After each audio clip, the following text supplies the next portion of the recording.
This is Chief Obike Adeluchukwu on behalf of Black TV Online, welcoming to the United States His Excellency from Liberia, Ambassador Charles A, who is also the Ambassador to Canada as well as Mexico.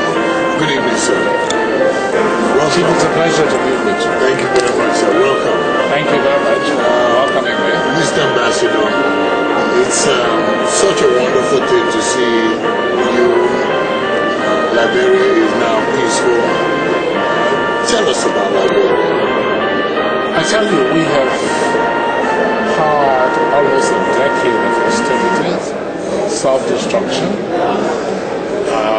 and thanks to the country of origin, sister country Nigeria, our fellow African countries who have come to our rescue, and this is as it should be. You may recall even your own country had a period of crisis with Biafra, and I recall as a student, we spent a lot of effort trying to help bring peace, and we're very privileged that our brothers from Africa, particularly ECOWAS, came to our rescue.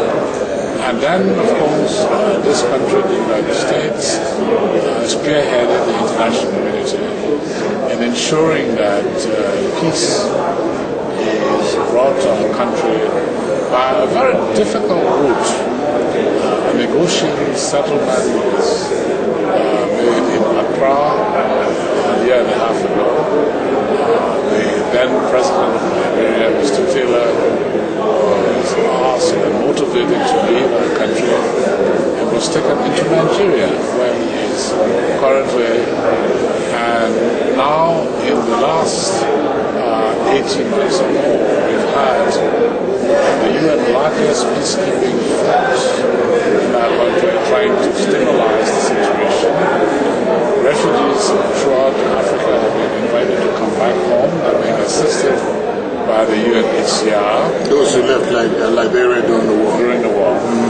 And the efforts are now being made to prepare for elections.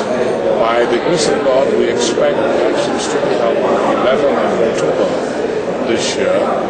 There are a huge number of aspirants for various political posts. We are trusting and hoping that all will be well and we'll have a democratic elected government. In the interim, of course, we have a transitional government headed by Charles A, who is doing his utmost with the government to sustain the peace, to try to bring some semblance of civility to all of our people, particularly the ex-combatants, over 100,000 of them. We have considerable problems still. The need for jobs for these ex-combatants, the need for the restoration of basic services, rebuilding of the infrastructure, provision of the necessities of life. And it is very easy to destroy, but it's very difficult for them. Yes. And that's the process we've started. So we have made some progress, some remarkable progress, but the task is still heavy, and we are continuing to pursue it. Is there any effort to try to bring the former dictator, Charles A, back to Liberia to face trial? The position is that Mr. Taylor would remain in exile until an elected government is in place. Hopefully that should be towards the end of this year. And the government that will be elected hopefully in October or November, I suspect more November than October, because there are so many candidates and the initial election may not determine the ultimate winners, but maybe runner-up.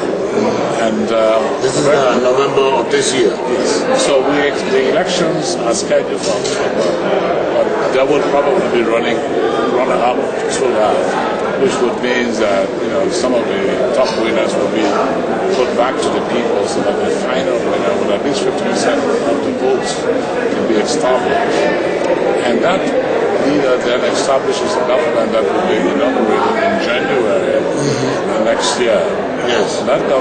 according to the arrangement reached in a negotiated peace settlement, Yes.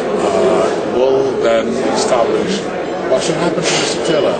The Nigerian government have agreed that Mr. Taylor will be then turned over as they have only been holding him until peace is established.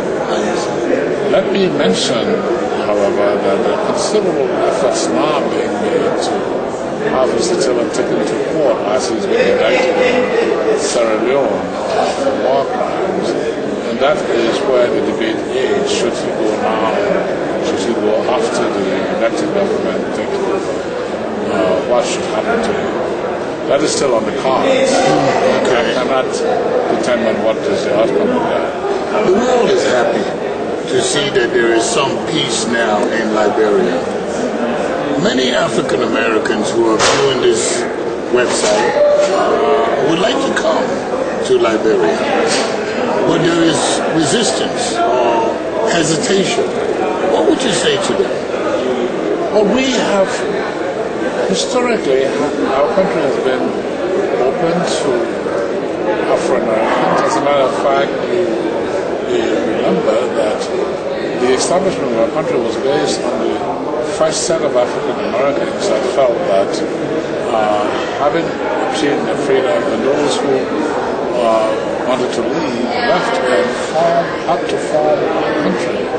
So historically, we remain open to all black people, not just those who may want to come from this part of the world, but from other parts of the world, including other Africans who decide that they would like to move out of East, Southern, Central Africa and move further west. Liberia is a place, is a refuge for all people of color. They can go home and make that their home and constitute themselves as citizens of our country. So we welcome them. The Afro-Americans in particular who can go back and make a contribution are particularly welcome. And throughout our history, almost in every decade, you can go back to group families that have gone back and established themselves as citizens of Liberia and got involved into the fabric of the country. And that continues. We've got people from all over Africa who are recognized Liberians and have made substantial contribution to our country, and the doors remain open to them. Very good. Excellency, is it true what they say that Liberia is the key to Africa? Liberia has been the key to Africa for many years, but I hope people will look at it not just as the key, but as the destination. Very good. Very good.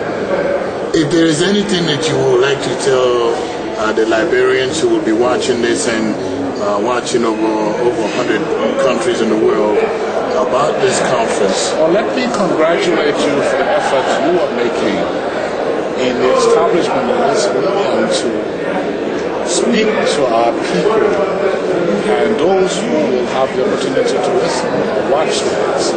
I would say to them that it's a pleasure to be able to communicate to them and to invite them to visit Liberia. There are close to 400,000 Liberians in this country, and that is the recent estimate. We trust that eventually many of them will return to Liberia. A number of them came here because of the crisis in the country in the last 10 or more years.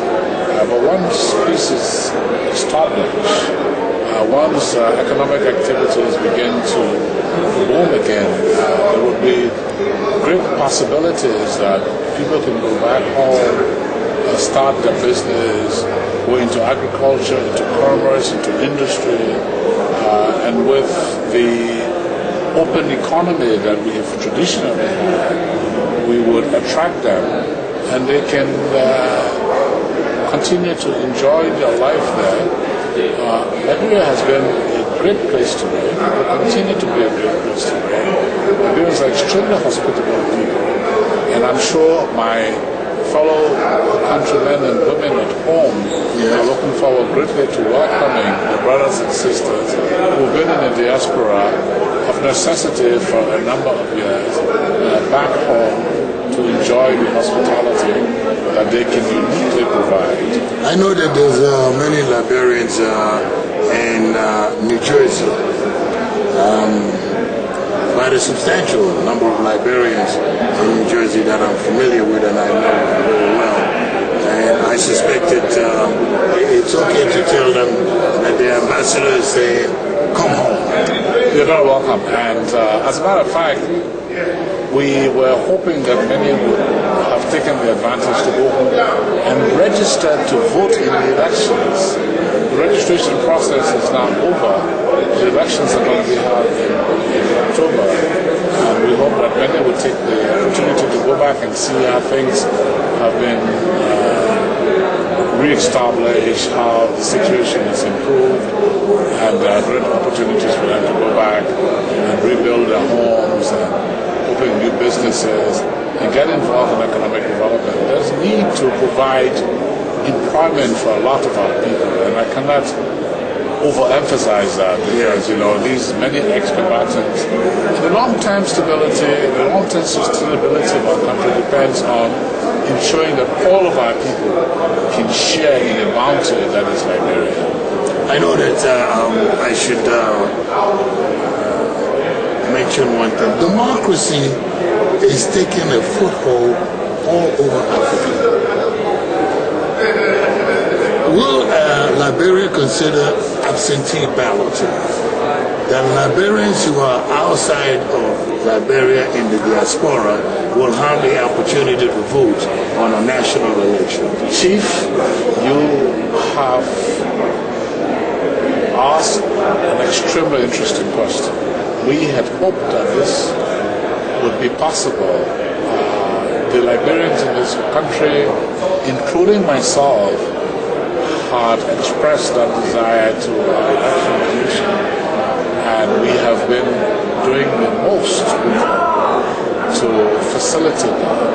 We've got a lot of volunteers who are willing to help in the process. Americans in Liberia, particularly helping the organization and the financing.